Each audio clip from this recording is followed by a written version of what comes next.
Welcome back everyone, where I monetize here, and in today's video we are going over what the CEO of FTX has just come out and said on Twitter. So I was kind of anticipating it to take a bit longer for him to come out and speak, but I think he realized that if there's any small chance of him saving his company, then he had to come out and say something.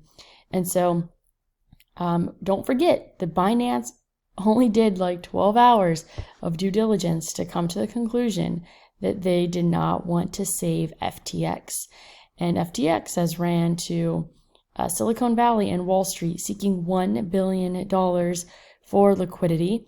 And if no one wants to touch that, then that's just another sign that we might just be seeing more lies here. So first, he just apologizes and says that he could have done better. He said he could have been communicating more in the very recent times. Transparency: my hands were tied during the duration of the possible Binance deal. I wasn't particularly allowed to say much publicly, but of course it's on me that we ended up there in the first place. So he takes responsibility. That's good. So here's an update on where things are. This is all about FTX International, the non-US exchange. FTX US users are fine. Although that sounds great, to me, that is him trying to basically save FTX US so that people are not withdrawing by the masses. So in my opinion, that is the third tweet of this thread is a red flag. Treat all these numbers as rough. There are approximations here. FTX International currently has a total market value of assets and collateral higher than client deposits. But that's different from liquidity for delivery. As you can tell from the state of withdrawals, the liquidity varies widely from very to very little. The full story here is one I'm still fleshing out every detail of, but as a very high level, I effed up twice. The first time, a poor internal labeling of bank-related accounts meant that I was substantially off by my sense of user's margin. I thought it was way lower. Honestly, with the words that he uses in here, I'm just like, bro, you're running $1 billion company. Like, what do you mean you don't understand what's really happening? My sense was that the leverage was 0x, US liquidity, ready to deliver 24x average daily withdrawals, but the actual leverage was 1.7x, and the liquidity was 0.8x on Sunday's withdrawals. Because of course, when it rains, it pours, we saw roughly 5 billion of withdrawals on Sunday, the largest by a huge margin. And so I was off twice, which tells me a lot of things, both specifically and generally, that I was shit at it. Yeah, currently he wasn't off by a little, he was off by a lot. And a third time, I'm not communicating enough. I should have said more. I'm sorry. I was slammed with things to do and didn't give updates to you all. Well, this is crazy, because why is he in charge of something that he clearly doesn't even know exactly what's going on?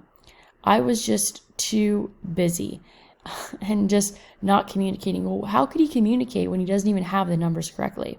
And so here we are, which sucks. That's on me. He apologizes again.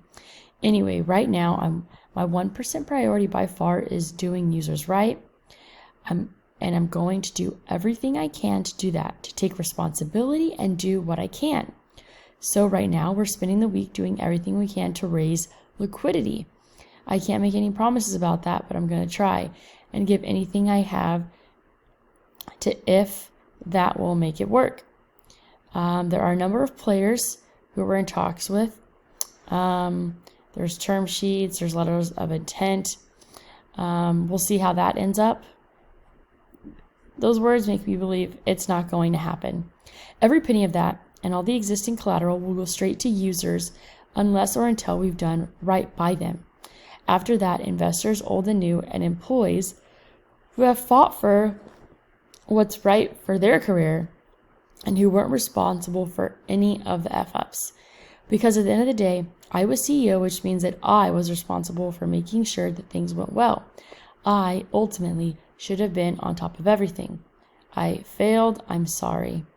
So what does this mean going forward? I'm not sure. That depends on what happens over the next week. But here are some things I know. I don't think FTX is getting liquidity. I think the hole is probably as deep as Binance has warned us of. So first, one way or another, Alameda Research is winding down trading. They aren't doing any of the weird things that I see on Twitter, and nothing large at all.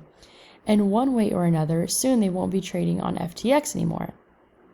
Second, in any scenario in which FTX continues operating, its first priority will be radical transparency. Transparency is transparency. It probably always should have been giving as close to on-chain transparency as it can, so that people know exactly what's happening on it. All the stakeholders would have a hard look at FTX governance. I will not be around if I'm not wanted.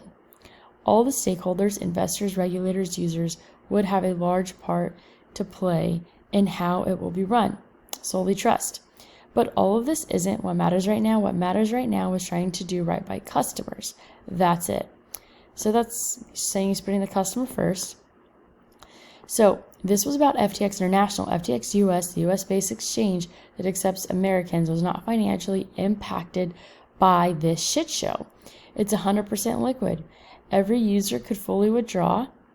Updates coming on this. I would not believe that. If you have funds on FTX, get it off. So let's go and see here on Coin Market Cap on exchanges. So is FTX even still on here? Well, I guess they went down to 0 technically if they were closed yesterday. So FTX US is 30 on the list with a volume of 140 million.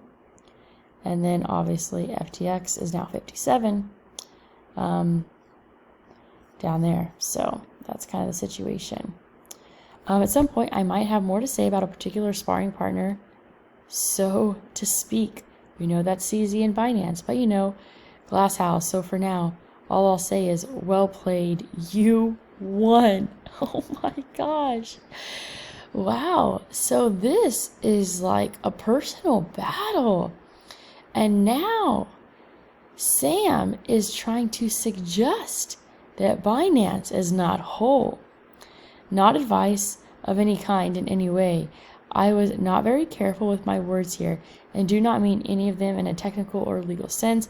I may well have not described things right, though I'm trying to be transparent. I'm not a good dev and probably misdescribed something. And finally, I sincerely apologize.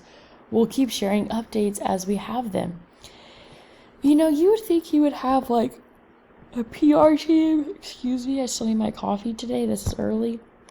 You would think that he would like have a PR team that would like be coaching him on exactly what to say, a legal team. No. I feel like he has been potentially like kicked out by the internal team at FTX with the way he's saying things. Well, let's go take a look at Bitcoin. Bitcoin, like I mentioned, I think I mentioned in my video yesterday, I anticipate it to reach $18,000. We are just a few $100s away from that. CPI numbers came out today, and they came out not as high as people were expecting at 7.7%. So Bitcoin here, really a nice pump off the bottom yesterday. Let's go and see how much percentage-wise we saw. Bitcoin jumped almost 15%. And so let's go ahead and do a quick little Bitcoin analysis and see what's happening. Most of these charts are still going to look incredibly bearish, like the weekly chart is showing us. Also with the daily chart would have to actually turn. This yawning is bad. I'm so sorry. It would not turn bullish until it gets to the high of this level, which is 21,473. Let's take a look at the 12-hour chart here. We might see a bit of a bounce here, but I mean, these time frames are not giving us any clues of a reversal shift until we get to that 1-hour chart, which has made a higher high. Like I said, I'm anticipating some resistance around 18,000, 18,500. 30-minute chart also looking sharp and headed upwards. Here's a 15-minute chart on Bitcoin, also looking bullish. So I would take a wild guess that the stock market is up today, and yes, indeed it is. It has actually gapped up, as we can see here.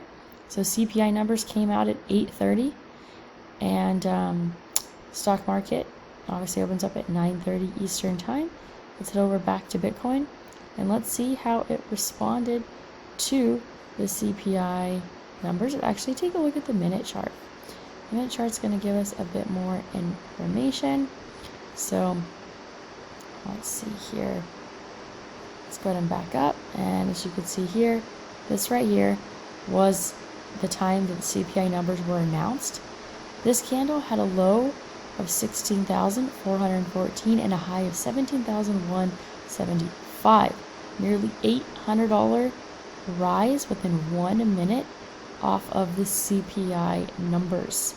And then since then, Bitcoin kind of traded a bit sideways, and then now is headed a little bit more to the upside. So that's all that I have for you for now. If we have more interesting updates throughout the day, I will be back to report those. So that's all that I have for you now. As always, go out there and create a portfolio that you love.